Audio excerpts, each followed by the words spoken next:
এখন যারা সোশ্যাল মিডিয়াতে যারা যেই মামুনকে আপনারা দেখছেন, এই মামুন 2021 সালে এই মামুন ছিল না। 21 সালের মামুন ছিল লেদা গুড়াগার, ওখান থেকে ফিটা খায়া লাইলা আপু তাকে বড় বানাইছে। আমি গর্ব করে বলতে পারি আজকে ওর যতটুকু উন্নতি হয়েছে এই লাইলার কারণে হয়েছে।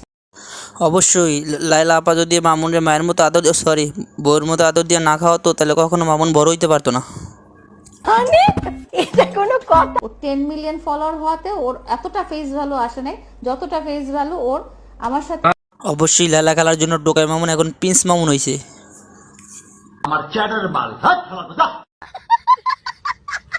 মামুনের সোশ্যাল মিডিয়াতে তার ফেস ভ্যালু একটা ছিল কিন্তু সেটা এই স্টেজে ছিল না। সেটা যেই স্টেজে ছিল সেটা সবাই জানে। রাস্তাঘাটে মার খাইতো, কোন জায়গায় মার খাইতো। এর আগে মামুনের রাস্তায় দেখলে ঠিক এরকমই করতো। মার